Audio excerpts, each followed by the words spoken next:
I always remember there was Amy and Lucy sitting behind the till. And I came in fully anticipating that I was going to close the shop. I was going to tell them that basically we weren't going to continue. We had to shut Summerill Bishop down.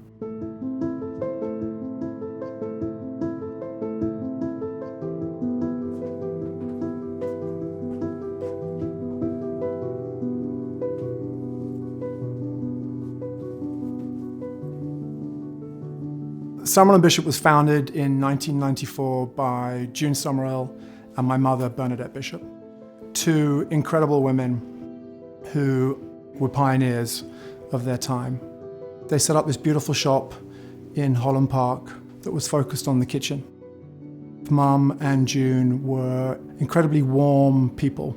The more people they had around the table, the happier they were. You go to their house for dinner and you might not necessarily always remember what was said or what was for dinner, but you'd always remember the way Mum and June would make you feel. And I think that was exactly what this shop was all about. We both loved entertaining. We both loved filling the house with friends and people and cooking for people.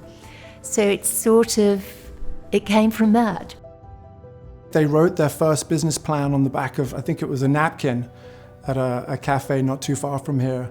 And then they decided to sort of put their minds together and created this beautiful brand called Summerill Bishop. I think we did something new at the time. There were not really other people who were doing specific kitchen shops, we had a rule, everything had to be beautiful and functional. We used to go to the markets and buy the flea markets in France and buy old French enamel, old French table linen, anything that actually combined with the purity that we were seeking in the shop. You know, the smell, the sound, people used to come in here and always talk about how welcoming it was and what an incredible space Mum and June created here within the shop. They both had the same aesthetic, but it was slightly different. June's aesthetic might have been slightly more modern and not minimalist, but sort of slightly different, and Mum was more rustic. It was the way that they put those two things together. And I think that's probably sometimes the best design is in terms of when you put old and new together and they sort of fuse together in a beautiful way. The shop was a representation of that.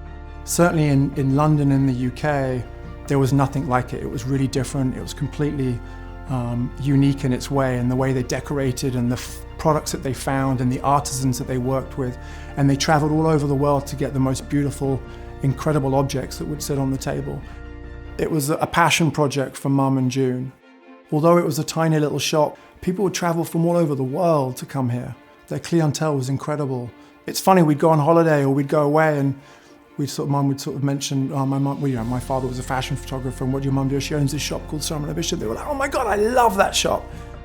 It made me really proud that Mum and June had created this. Anyway, fast forward to 2014, I get this phone call from Mum. I'm at home and she tells me that she's just come back from the doctors where she's had some blood tests, and she announces to me that she has leukemia. She starts her chemotherapy and her fight against leukemia, and 2 or 3 months later she's taken from us. That was obviously a very, very difficult period for us. Rather than asking people to send flowers to the house where my father lived, we asked people to send flowers to the shop, and it was beautiful how the whole of the outside of the shop was completely covered in flowers. The whole of Clarendon Cross was sort of a blanket of flowers, and that, I guess, really, really touched me. Over that period of time, after Mum passed away, I went into a bit of a dark hole, and I couldn't sort of really bring myself to come into the shop. So I wasn't really sure what to do with it. I was more of a dot-com guy. I built sort of a series of digital businesses. I had no experience in sort of retail in the traditional form. Anyway, so we sort of came to the conclusion it was probably best that we closed the shop down, and I think June had sort of, at that period of time, had also decided that maybe it was time for her to step away from the shop as well. It was the first time I'd come back into the shop over such a long period of time, because obviously after losing Mum, I guess I just didn't have, I wasn't brave enough to come into the shop. Anyway, I walked through the door, had psyched myself up to tell Lucy and Amy that we were going to close the business. And as soon as I walked in, As I came through the door, I saw Mum's scarf sort of hanging on the side of the door by the till, Mum's half-used sort of bottle of Chanel No. 5 that was sitting behind, and every object inside the store had her handwriting on it. And suddenly I realized that actually the shop was the closest thing I could still have to having Mum in my life. You know, I could feel her, I could smell her. It was really weird. It was a sort of a strange, I guess, moment. And I turned around to Amy and Lucy and I said, you know, I came in here today to close the shop, but actually, as I sit here, I realized that I have to somehow try and create a legacy for Mum and June. And so I decided to sort of, I guess, follow my heart as opposed to my head for the first time in my life from a business perspective and a decision, and decided to basically see if I could try and create a legacy for Mum and June around the Summerill Bishop brand. I'd come home, and if we'd sold 1 or 2 glasses, that was a good day. I'd come home to my wife and say, we made £14 today. At certain points, I think certainly that period of time, I thought I'd sort of maybe bitten off more than I could chew, and I wasn't quite sure how I was going to go about transforming this whole business. Anyway, a couple of months go by, and my brother, Ollie, comes in, and he's found Mum's French vegetarian cookbook in my grandmother's house in the attic in Walthamstow. Anyway, Mum wrote this cookbook back in 1979, and Ollie brings in the book and says, maybe you could use the book for something, maybe some content and stuff. Anyway, I opened up the book, and in it was a little note from my mother to my grandmother, to a marvellous grandmother with lots of love, Bernadette. And what stood out to me, which I guess wouldn't stand out to anyone, but what was really special to me was this flower that Mum had drawn on the note in terms of the book. And that was Mum's little flower that she always used to draw on her notes whenever I'd have a card from her at Christmas or for my birthday. And although Ollie sort of gave me the book, I think thinking that I could use the recipes, which I still do to this day, it suddenly gave me this idea and sparked this idea in me. So I suddenly thought, what if I could design a tablecloth with Mum's falling flower on it as a pattern? So although she might not be there in the physical form, she would still be at the table with me. So I went off to Italy, found an incredible old stamparia, beautiful block printing family that sort of block print onto beautiful linens in Italy. I asked them if they could block print Mum's flower, so carving into some blocks of wood these beautiful little flowers that Mum had created. And then we started sort of dipping them in the ink, and then we created this beautiful tablecloth with Mum's falling flower cascading over the edge. And suddenly it became clear, I think at that particular moment, 2 things happened. One was that Mum would still have a presence at the table, which I think was, I guess, the first part of the excitement in terms of what I'd stumbled across. But then the second thing also is that I suddenly thought, I wonder if